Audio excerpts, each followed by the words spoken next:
Is there a reason that OKC changed their starting lineup? Is there a reason why bench players always seem to play better at home? Is there a reason that we're sleeping on the Indiana Pacers? Are we actually sleeping on the Indiana Pacers? Because if you look at the numbers, and shout out to the homie, Tony Jones, get this switched over. We don't even have that set up. Okay, they reset everything. Thank you, YouTube. Give me a sec. Let me share everything here so we can get that going. All right, that's not the look we want, but we'll take it for now. This is the look we want. Okay, let me switch ourselves over here. Okay, cool. So, shout out to the homie, Tony Jones. Indiana was 44-16 over their final 60 games. That's regular season, okay? I think that was the second best record in the entire league. They won 12 of 16 games to get to the NBA Finals. They haven't lost consecutive games since February. Quote, they are a juggernaut. Now, I don't know if I'm willing to go that far in terms of they are a juggernaut, but they certainly, I think, by and large, have been slept on throughout this entire playoff run. It's been a lot of, well, Rick Carlisle's good, but now how good is he? It's about a lot of Haliburton. How good is he? Is he the best point guard in the NBA? Siakam, Miles Turner, Mathurin, Nembhard. It's just been a lot of guys. Neesmith. It's been a lot of guys. The sum of the parts has been better than the individual quantity and quality of those parts. So them together as a team has outweighed their individual value, right? And no better example of that than this man, TJ McConnell. Hi, Philly. TJ McConnell had the game of his life in the NBA Finals. TJ McConnell had a game, as you see here with Reggie Miller posted up in the background. TJ McConnell had a game of all games. He did something that was unprecedented last night. Off the bench, first time a player has ever had 10 points, 5 assists, and 5 steals. Now, the 5 assists is no big deal, but the 5 steals, and it was in the manner of which he got them, which is what was the most telling. A team in the Oklahoma City Thunder, which pride themselves on not turning the ball over and turning you over instead to feed their fast break in their transition offense. They kept giving the cookies up to TJ McConnell. And I know that statement is wild, but that's exactly what happened last night. The Oklahoma City Thunder kept giving up the cookies to TJ McConnell. 5 of them steals. Some of them, 2 of them, more pivotal ones, in the backcourt after made baskets. That's inexcusable.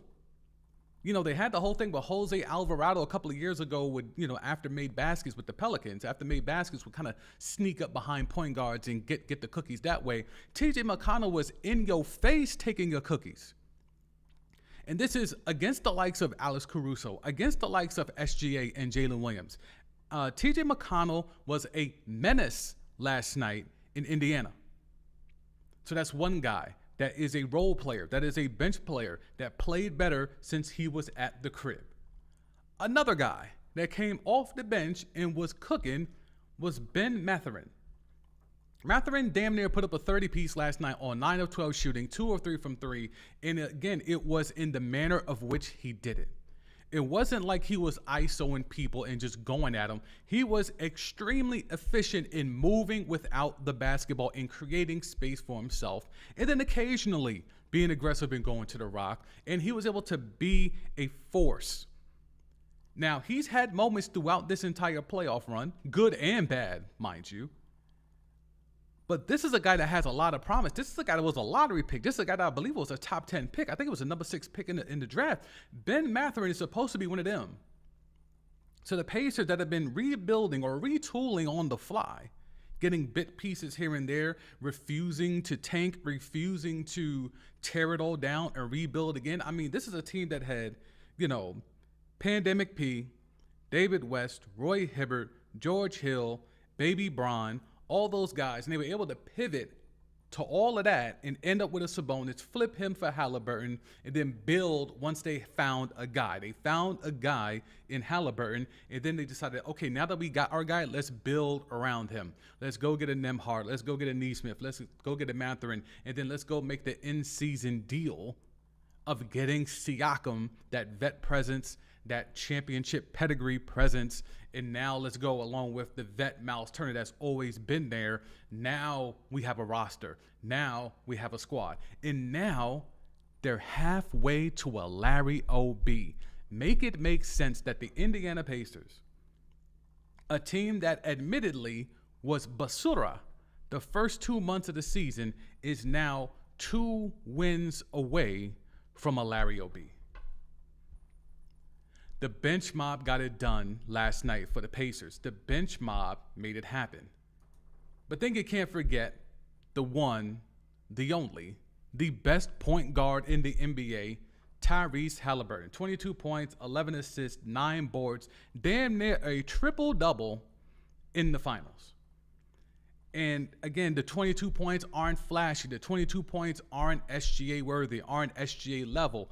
But those 22 points, especially being aggressive early on, was what was the catalyst for keeping the Pacers close. Because again, OKC always comes out really strong.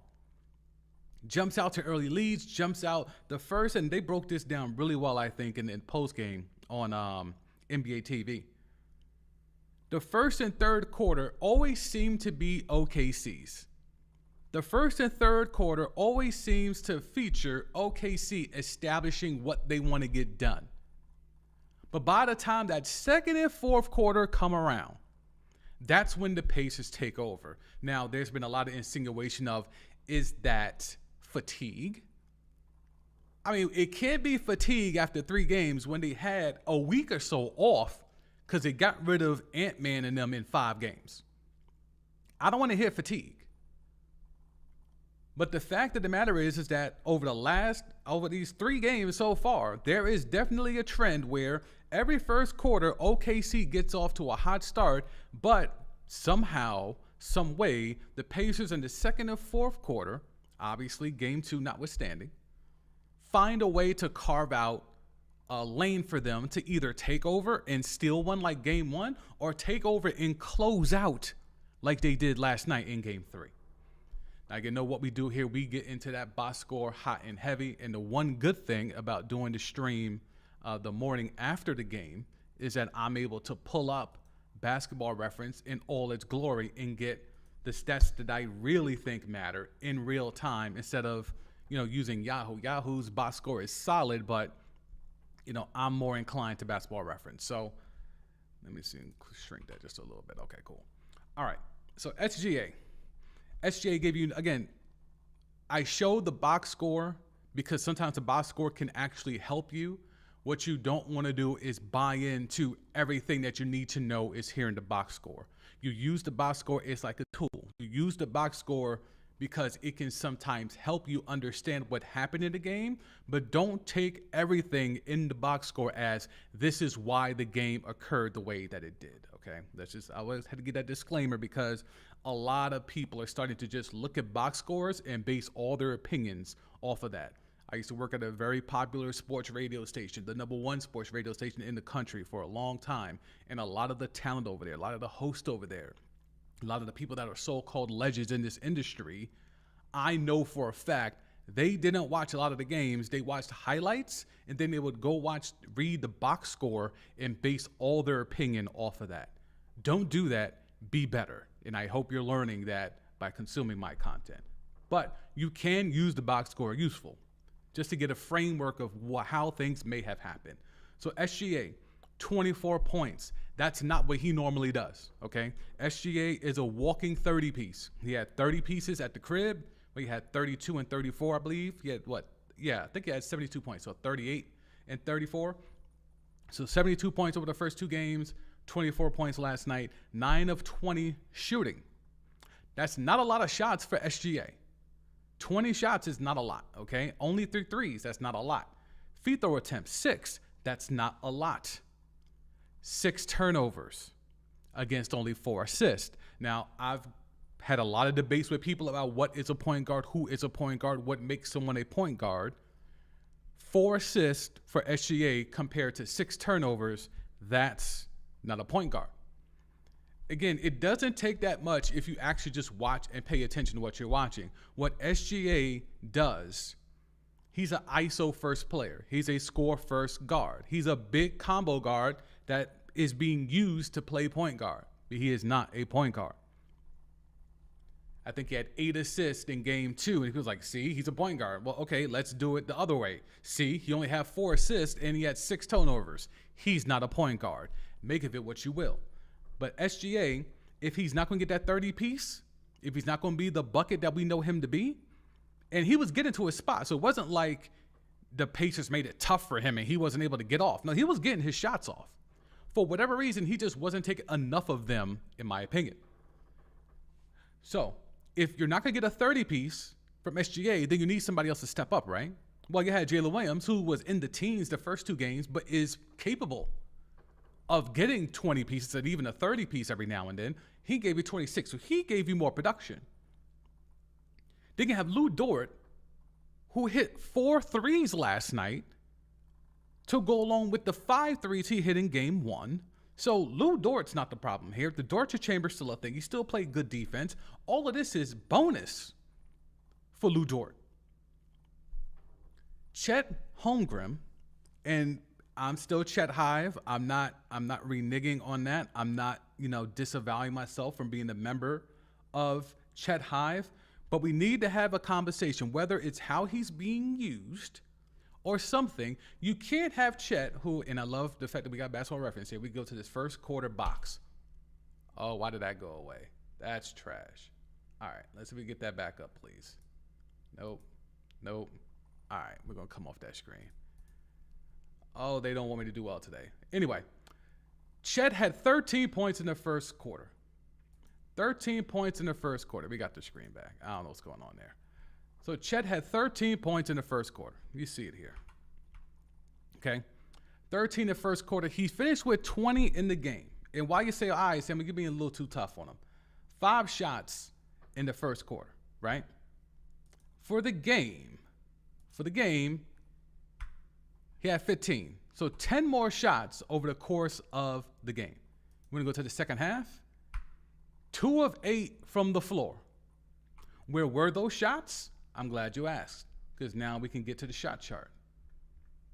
Let's pull up the shot chart. Boom. Love this shot chart as opposed to the Yahoo one. OKC, all players. We're going to go to It's Chet. All quarters. So let's look at where these shots are. First quarter shots. All this was in the paint. 1 ancillary 3 out here that he bricked. Everything else is in the paint, okay? 3 at the rim, 1 little midi by the elbow, doing work in the paint. Second quarter, 1 shot in the post, took a 3. Third quarter, only 1 at the rim, more 3s. Fourth quarter, more 3s, couple bunnies, and a dunk, but the majority of his shots outside of that first quarter were outside the paint. How do you go from first quarter, cooking up, living in the paint, good movement without the ball, screen and roll, diving to the rim, all that type of stuff, and then for the rest of the game, you barely sniff the paint. You're chucking 3s. That is not who Chet's supposed to be. There's a lot of Chet and Wemby comparisons. There's a lot of people that, want to put Chet in that same mold as a Wemby. I don't think Wemby is getting outshot in the paint in the NBA Finals game. Not against the likes of Miles Turner. That's for damn sure. Whether it's because of who he's playing with, whether it's because he's not getting his number called in terms of plays and action being run for him, something happens outside of the first quarter where Chet isn't as involved, in my opinion, as he should be. Because he had 9 points in the first quarter in game 2 and didn't really do that much in terms of activity for the rest of the game. Now he goes on the road, gets you 13 in the first quarter, and then only gives you 7 points the rest of the way.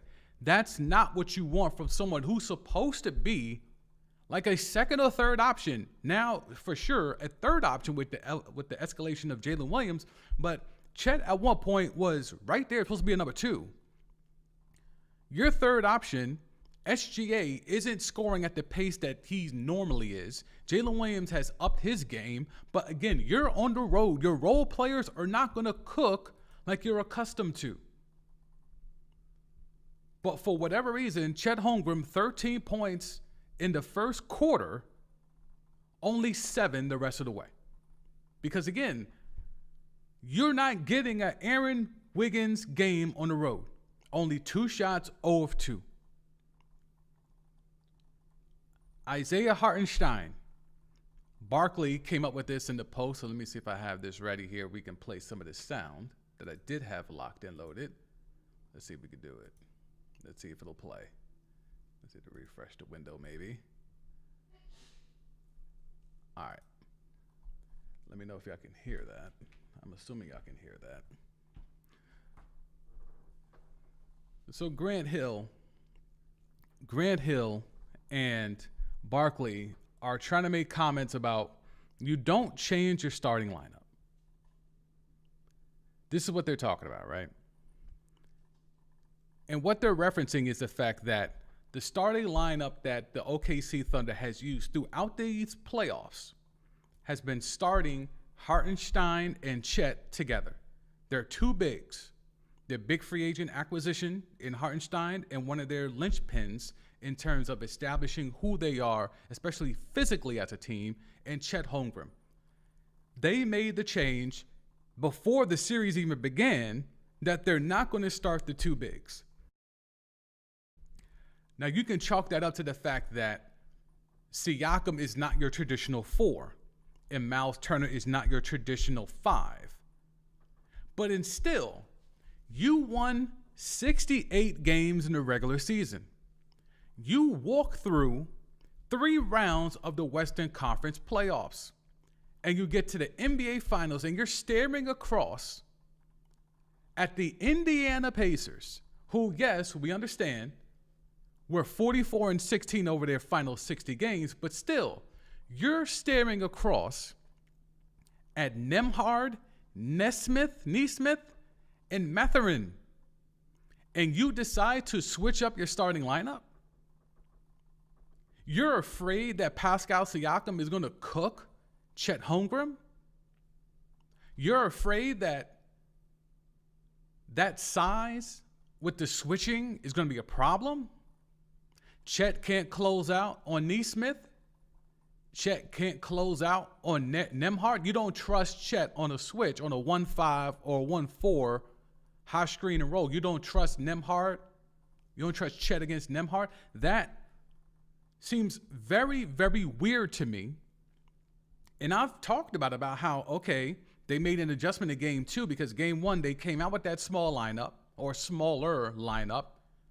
And I think that was a huge catalyst into the Pacers being able to make the comeback and then still game 1. Game 2, you saw the adjustment where they didn't change back to that starting lineup, but they certainly played Hartenstein and Chet together more. Last night, it was kind of hit or miss because Hartenstein only got 18 minutes, I believe. Yeah, 18 minutes compared to 34 for Chet. So you're not really staggering those minutes together. And I don't know if, the coach wants to admit a mistake, and Barkley really killed him on that last night, saying you have to be able to admit the mistake and go back to what worked. What worked is having your 2 bigs on the floor, at least starting the game. Then if you want to stagger them at that point, kind of a read and react type of deal, then that's fine. But there is clearly an advantage you have. Because even with not playing their 2 bigs, they're not even getting killed on the glass. They were +6 on the boards last night. 42 boards against 36 for the Pacers. So they out-rebounded the Pacers, even on the road, even with playing a smaller lineup. So, again, whatever advantage or whatever disadvantage you thought you were fixing, it's not hindering you in other areas, right? So you're still controlling the glass, even though you're going small. But the fact of the matter is that you're allowing now Siakam to dictate who he gets to take into the paint. Because if you have Miles Turner out there, or if you have an Obi Toppin out there, then you're more or less going to have Hartenstein or Chet guard that one person. That means now Siakam gets to face Alex Caruso, and he cooked them last night. You're going to get Siakam against a Cason Wallace. Now, Cason Wallace has become a flavor this season. A lot of dudes that think they know ball are hanging on to Cason Wallace hive and all of that type of stuff. But Wiggins got cooked against Siakam. Caruso got cooked against Siakam. Isaiah Joe. All this bench got cooked against Siakam. And then Lou Dort got some because of the size advantage. No matter how stout and husky he is and strong he is in the paint, Siakam went to work on him. And Cason Wallace, he's too little. So if you're going to allow the Pacers using a 3 as an actual 4, and you're not going to counter that by punishing, imagine Siakam trying to do all that fancy shit, high elbow, low post, midi, when he has to now, on the other end, has to bang against Hartenstein, has to bang against Chet. And I know bang against Chet with the way that his frame looks seems like an oxymoron, but yet and still, that man's damn near a footer. OKC is going to have to go back to what works for them. For whatever reason, they switched up. They switched up the starting lineup heading into game 1. They've made some tinkering with staggering some of the minutes in game 2. They did less of that last night in game 3, and now they're looking up at a 2-1 deficit. Something's going to have to give with the Oklahoma City Thunder. Because if SGA is not going to go for a 30-piece, and Chet is only going to be good for one quarter, no matter what Jalen Williams does, these bench guys aren't going to cook on the road. Caruso was supposed to be a really pivotal player. He made one bad turnover, which led to McConnell going crazy with another steal in the backcourt. That second backcourt steal after a made basket was on Caruso. He literally just threw the ball to McConnell. You're not going to get an Aaron Wiggins game where he's hitting all them threes like in game 2. You're not going to get that on the road. Somebody in the starting lineup needed to go off. And I feel like that should have been Chet Holmgren. And I'm not blaming him because of his lack of muscle and all that stuff. I'm not playing into that. At some point, he is going to have to get better and get bigger and get stronger from that standpoint. But 0 of 6 from 3, when you're a footer, 0 of 6 from 3, when you're being guarded by Pascal Siakam, that's disgusting to me. That's what it is, the mentality. And a lot of people are pointing towards late in the game when, he had the 3 that was blocked by Miles Turner, and then he scrambled for the rock, got the rock back. The shot clock was coming down with, I believe, 5 seconds left, and then he just went to the hole and forced it up and got blocked again by Miles Turner, and they're using that. Well, see, he can't really do nothing against Miles Turner. No, he was trying to bail out SGA. SGA didn't even want that rock in that whole possession, it seemed damn near. Something was up. Whether it was SGA's lack, because let's look at SGA's his shots, right?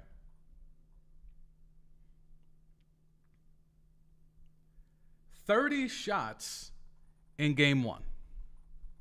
30 of them.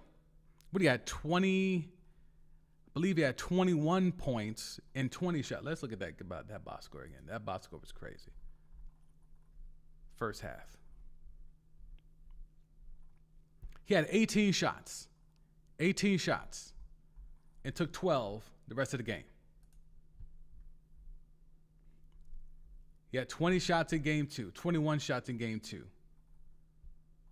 So similar output, he just didn't make as much, and he got to the line a whole lot more. That was the difference. This is where sometimes look at the box score, I can tell you. So he only had, 6 free throws last night. He had double that at the crib in game 2.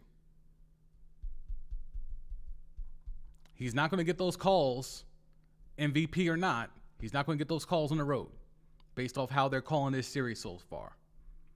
He's going to have to be uber aggressive to get the calls that he's accustomed to, and he's not getting them so far. When you're looking at what the difference has to be for OKC, it's getting past the fact that You get off the hot starts every game. You take care of business in the first or third quarters. But for whatever reason, you can't close out in the second and fourth quarter. This is now the second time in 3 games where that second and fourth quarter, you can't close out. And again, they had a very small lead. I think they were up 2 heading into that fourth. But they couldn't take control of that and put their foot on their neck. They could not take control of what they were trying to do offensively. The offense got stagnant. Where's that stat? I had a stat about here we go. The Thunder offense in the final 5.5 minutes. Let me switch up the look here. The Thunder offense in the final 5.5 minutes. 1 of 6 from the floor, 0 of 4 from 3, 5 of 8 from free throw, 1 turnover. That's what you got from OKC in the final 5.5 minutes. And I hate to beat a dead horse, but what does that tell me? That tells me you don't have a point guard on the floor. Over the last 5.5 minutes, you only get 6 shots.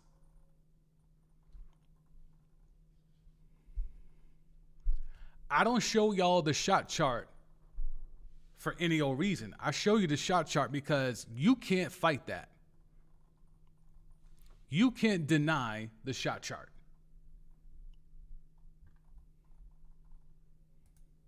When you go to the shot chart, it tells you all you need to know off rip. All quarters, all players, fourth quarter. Look at some of these shots. Who's taking these shots? Who took this shot? Jalen Williams with the game was running out, right? Chet missed a 3. Chet missed another 3. Lou Dort missed a 3. So in the fourth quarter, you had Chet Holmgren, who didn't make a 3 the whole night, and Lou Dort, who missed his only 3, who was hot early, not so much late. Those are the only guys. And then a heave at the end when the game was out of reach from Jalen Williams. So we'll throw that one out. 2 bad 3s from Chet. A bad 3 from Lou Dort. Who's taking these shots? SGA, Mitty. That's his game. SGA missed a Mitty. Jalen Williams. Hartenstein. SGA. Kason Wallace. Jalen Williams. Chet. Jalen Williams. Chet. So Chet missed some bunnies in the paint. Now, one of these was that block against Miles Turner. I think it was this one right here, I think. Yeah, it was this one right here. That was the one he missed against Miles Turner. But now let's go to the Pacers. In that fourth quarter, so how many shots is that? Fourth quarter, they took 21. No, that's the Pacers. They took 17 shots. They made 6 shots against 17 attempts. 6 of 17 from the floor. 0 for 4 from 3. Only 2 assists that entire quarter. So that, again, you want to know why I keep saying SGA is not a point guard? 2 assists the entire quarter.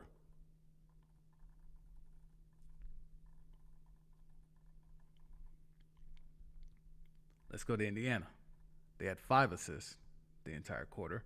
They were 62% from the floor, 13 of 21. So 17 shots the entire quarter for the Thunder, 21 for the Pacers at a much, much higher percentage. Everything better. Let's go to the fourth quarter for them. Doesn't this look way more balanced? I mean, see, sometimes, don't look at the box score. I think shot chart tells you a lot more than what the box score can. Everything here, all of this in the paint.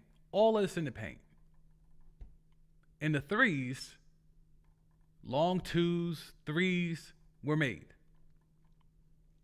But a lot of work in this paint.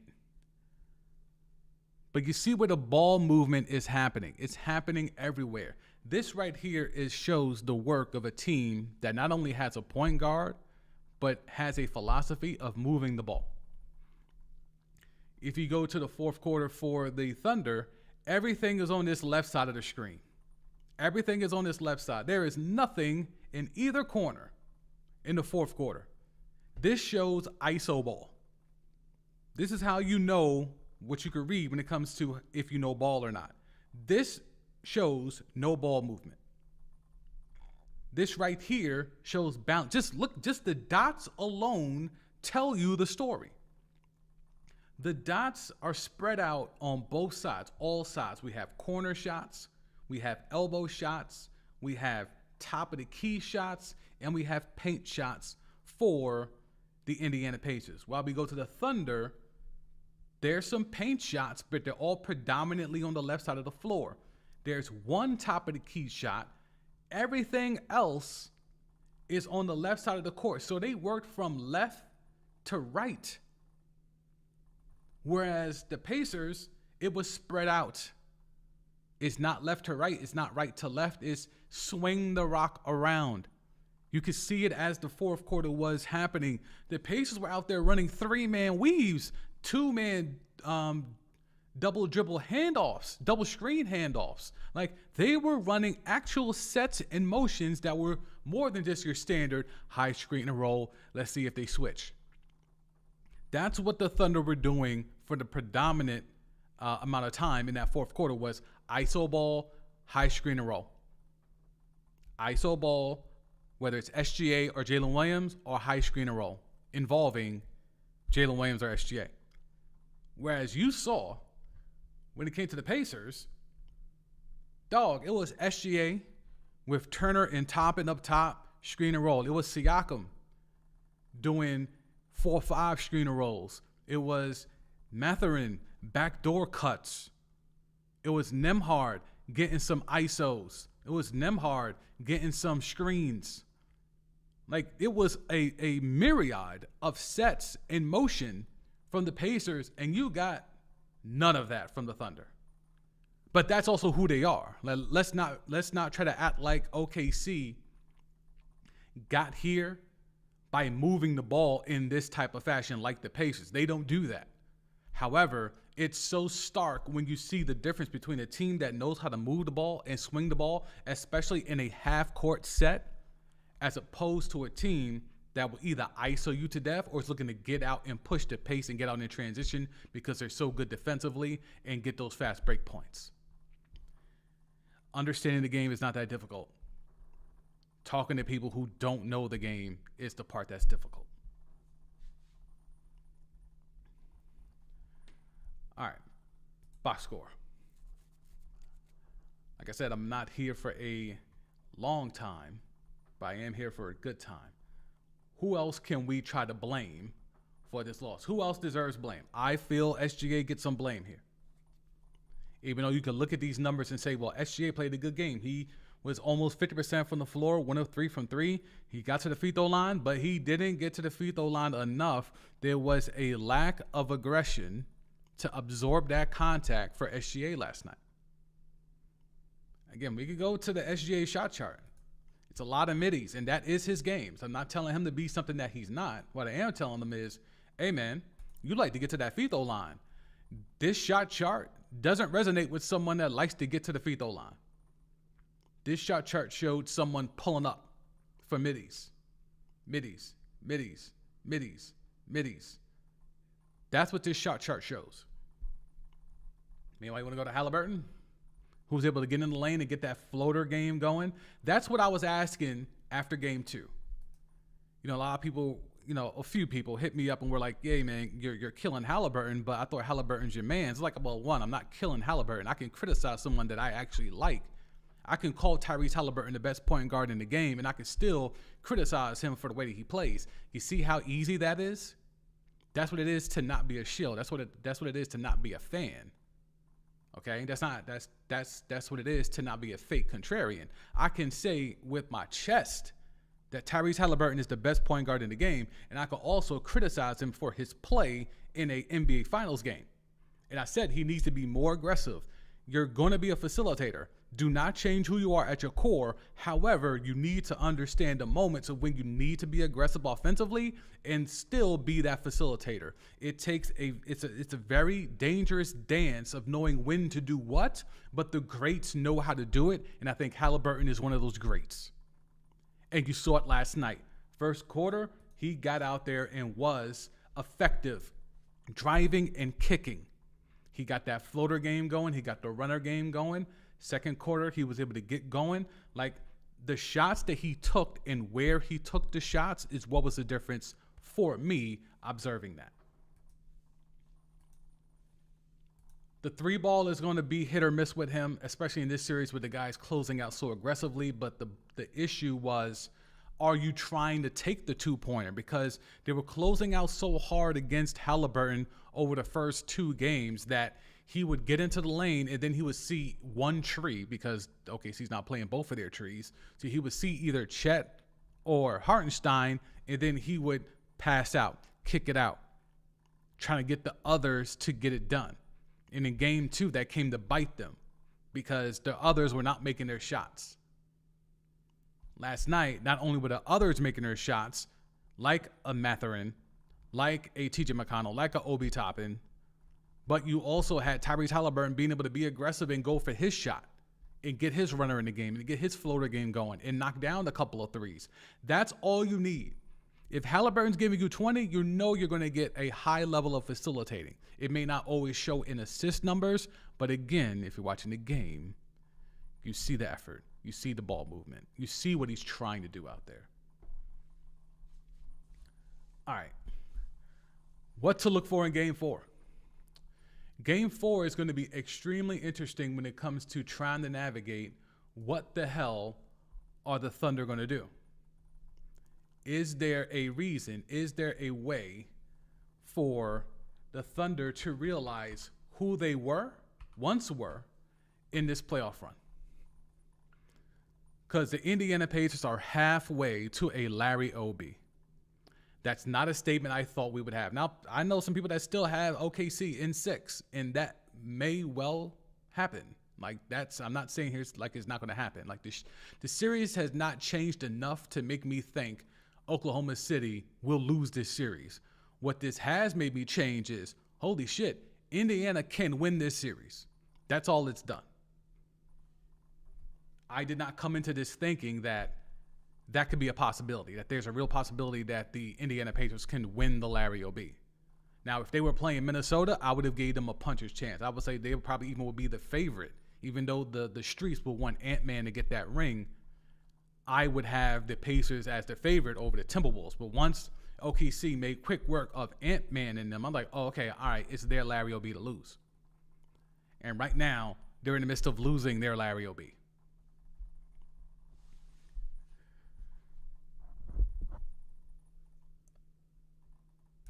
Again, are we sleeping on the Indiana Pacers? 44-16 over their final 60 games of the regular season. They only won 50 games, by the way. I think they only won 50 regular season games. What was their regular season record? Yeah, they only won 50 regular season. They were 50-32. Okay? 50-32. That means at one point they were 6-16. A team that was once 6-16 is 2 wins away from getting a Larry O.B. Amazing.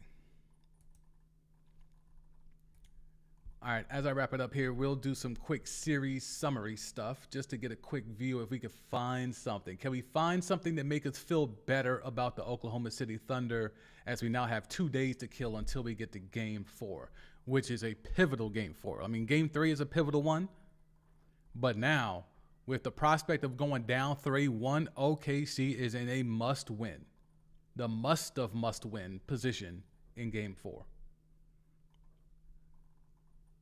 Through 3 games, SGA is still averaging, even with 24 points last night, SGA is still averaging a 30-piece. 32, 6, and 5. You're getting what you would expect from SGA. 39% from 3, 48% from the floor. Through 3 games, where's his free throws? He's averaging just under 10. He's averaging just under 9 through 3 games. That was not the case against the Timberwolves. Timberwolves, I believe he had 10, 11 free throws a game in that 10 to 11 range. Under 9 through 3 games. Chet Holmgren is giving you 14 and 7. Now, on the surface, you might think that that's solid. You might think that that's good, but I can tell you, as someone that is Chet Hive, he's shooting 10% from 3. He is 1 for 10 from 3 through 3 games of the NBA Finals, including that 0 for 6 last night. So he had only had 4 attempts through the first 2 games at the crib. On the road, jacking him up crazy 6 more times, 0 for 6, 1 for 10 through 3 games. Lou Dort is their best 3-point shooter through 3 games. That should kind of tell you in a nutshell how weird of a series this is so far for the Oklahoma City Thunder. Lou Dort is by far and away been their most consistent 3-point shooter in this series. The other Aaron Wiggins, had that one good game too, mid ever since. It's been rough. Hartenstein with only 19 minutes a game. This is a guy who gets starter minutes in the regular season. What was his minutes? Yeah, he's getting about 28. He's about 28, 30 minutes a game. He's only getting 18, 19 minutes. That's 10 less minutes. That's 10 less minutes for Hartenstein. And he was a big free agent acquisition. I don't know what's up with that. I understand it if you're afraid of his ability to defend on the switch, but I just don't understand the logic of, like, Barkley and even Grant Hill and even Candace Parker. Hi, Miss Parker. Even Miss Parker said on the post game, like, hey, I understand if you get beat the first 2 games, or, you know, Siakam is cooking your bigs the first 2 games and then you switch up. But to do this preemptive switch without even seeing it happen, without even seeing Hartenstein or Chet get cooked by Siakam, very interesting. Very interesting. And the Pacers are taking advantage. Siakam, he struggled, I think, in OKC. But last night was a Siakam game. Last night was a Mathurin game. Last night was a TJ McConnell game. Last night was an Obi Toppin game. The others, in addition with the best point guard in the sport, Tyrese Haliburton, with a vet with championship pedigree and Pascal Siakam, led the Pacers to a surprising Game 3 victory. All right, that'll wrap it up for me. I appreciate those that were able to hang in as we got through the audio issues with the first stream. I will investigate that, but it seemed like that was more of a YouTube thing and not a me thing, but I will investigate that. But salute to those who were able to pull up. We will be back after Game 4. It'll either be live after the game or live that next morning. That's how we do it here. I go by the name of The Sam D. I am a 15-year sports media veteran. I cover sports and sports media on this channel, and I say all the things that your favorites can't and won't say. So if you like that type of content, go ahead and tap in, subscribe to the channel, turn the bell on for notifications, and I will catch y'all after Game 4. Peace.